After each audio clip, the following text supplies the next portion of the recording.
you will still need to pay taxes to that country on any earnings outside of that country. So if I'm an American citizen, for example, I do need to pay taxes on any earnings, even if I have an international trust somewhere else. So yeah, I don't need to pay any taxes on the money that I receive. I do need to pay for the taxes in the US. So just keep that in mind. Same thing in Dubai. If you were to go open up an account right now in Dubai, if you have an American passport, you will have to pay taxes even if you are in a free zone area. So in a free zone area, I know a lot of people are saying that there's a 9% tax coming to the UAE.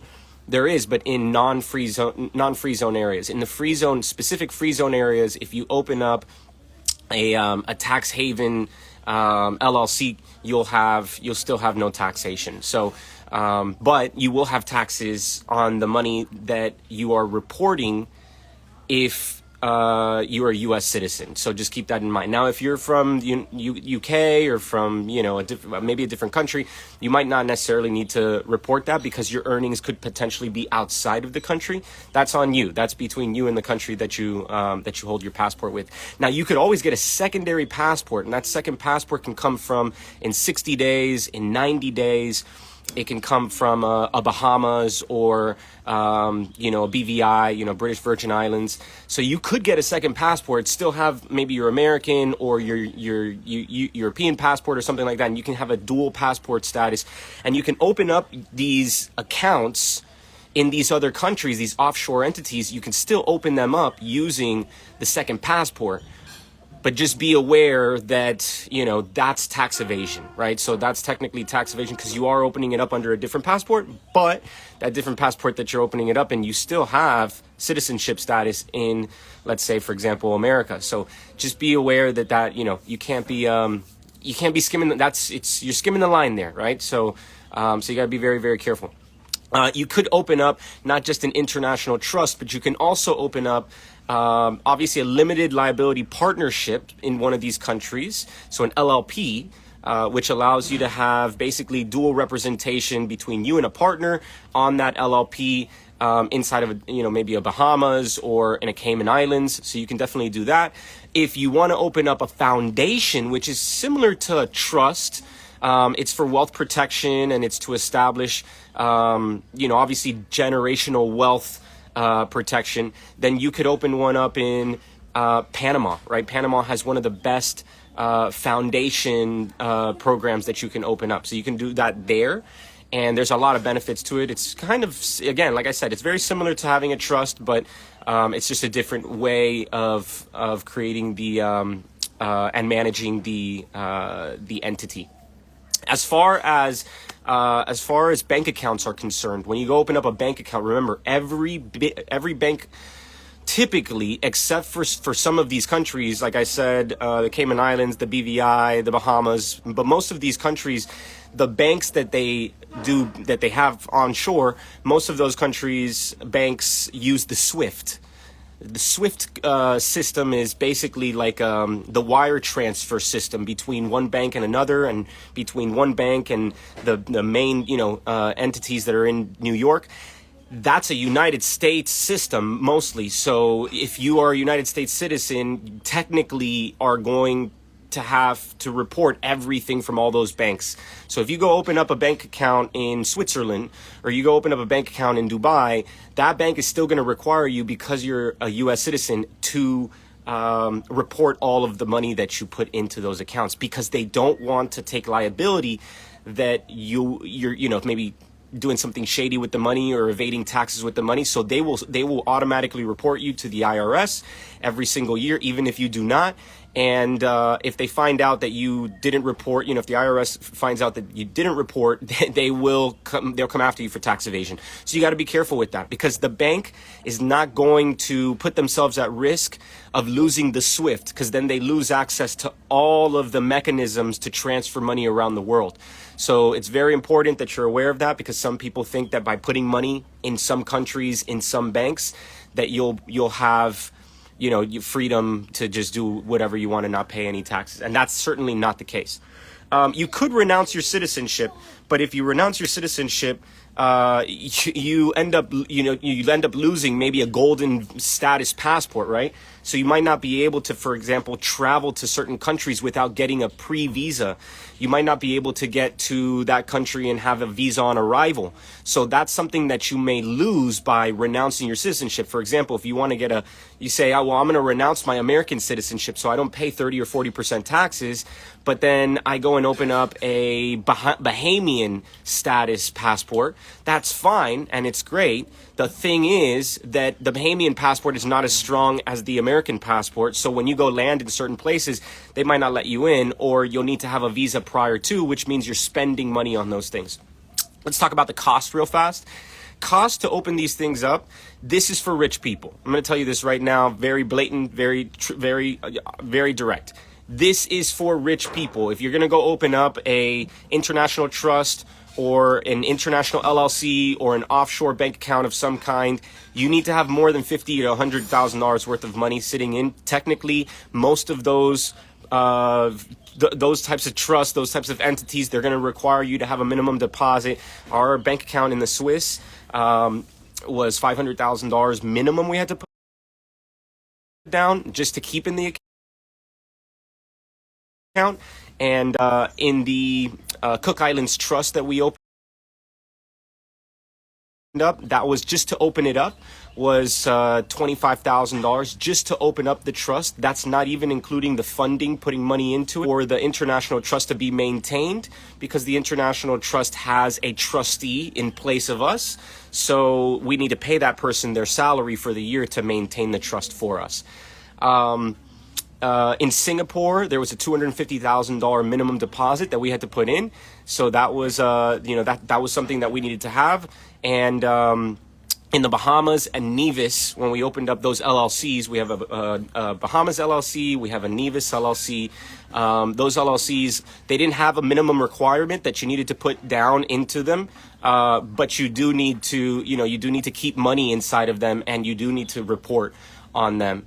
So all of these things, again, are all things to build and protect your wealth. It's not for somebody that's just getting started and building wealth, right? So there's all types of people out there. Some people have, they're just getting started. Maybe a lot of you guys are just getting started. This is not for you. You would want to open up, let's say, a Wyoming trust, which is very easy and also anonymous. So you open up a Wyoming trust. The Wyoming trust is owned. The Wyoming Trust owns a holding company, which is also a Wyoming LLC. The Wyoming LLC then owns all of the state-located LLCs for each respective property that you own or business that's conducted.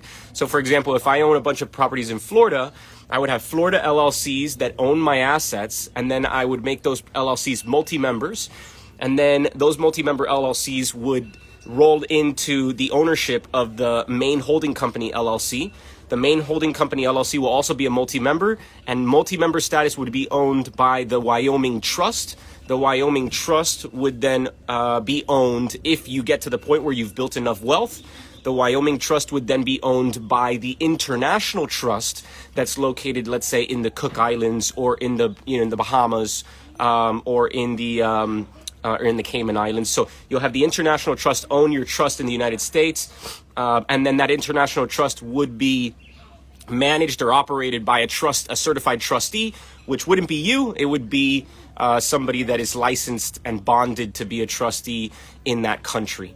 So that's really how you would structure it if you were just getting started. And then as you grow and you get bigger and stronger and your portfolio gets larger, then you'll set it up to have an international structure.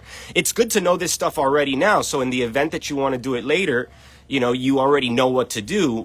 But for now, if you're somebody that's new and you're just getting started and you don't have any idea how to do this, open up just a simple anonymous LLC first, your state, asset owners, and then make them multi-member, open up bank accounts for each one of them so there's justification that they run like businesses, and then have them being held by an anonymous trust in Wyoming or Nevada or New Mexico. That's really the ultimate structure for now, for today. Otherwise, if you're just trying to open up these offshore bank accounts and trying to figure out how to move money around because you just don't want to keep it in the United States, it doesn't make sense, right? For us, we have a couple million in cash. We put it in different places. We have a bunch of real estate that's allocated under different trusts. That makes sense for us. We have the assets, we have the money. That's how we do it. But for somebody that has 50 grand, maybe one property, it's a single family home, it's in their personal, that structure doesn't make sense, right? It'd be too expensive even just to get started. For us, it took about a little bit over $100,000 to actually set that structure up. And it cost about $20,000 a year to maintain everything there.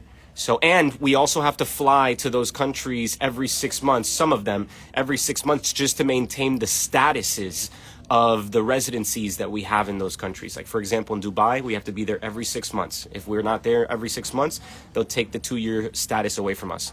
So we have to fly there. But hey, at the end of the day, there are huge benefits to us having those things. Like, for example, no taxation on some of those earnings. So just keep that in mind.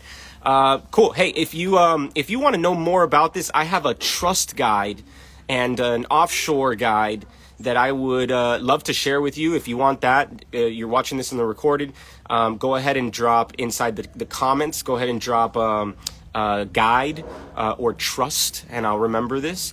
The other thing is, I do have a book that I'm putting together that's going to be like 20 something chapters long of just step by step. It's an entire real estate manual that I'm building out. It's almost done, so it'll be my second published book.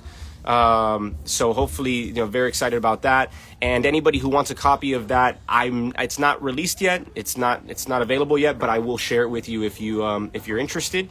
And there is a little bit of a wait list. There's about 1,000 people on that wait list right now. So that's something that's coming soon. And also in the next few days, on the 26th, if anybody here is interested and you want to go through a more comprehensive breakdown of what I just talked about and how to structure it properly from end to end, there's a 5-day masterclass at the end of this month from the 26th to the beginning of next month. And we go through every day, an hour and a half to 2 hours worth of this information, starting off from loans and financing, creative financing, goes through AI and using AI to build your portfolio, goes into refinances, cash out refinances, renovations, running the numbers, sourcing deals, and then we go into taxes, tax structuring, LLC structuring, offshore and onshore structuring as well. So if you're interested in that, you can always just send me a message and say, hey, Rich, I'd love to get a seat inside the 5-day masterclass. It's typically always about 50 of us that are in there. So that'll be coming up in the next few days. All right. Love you guys. I'm here in paradise, as you can see. This is amazing. I'm in a little island off of Indonesia right now.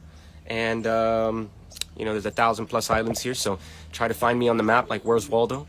Yeah, I'll see you guys soon. Cheers, everybody.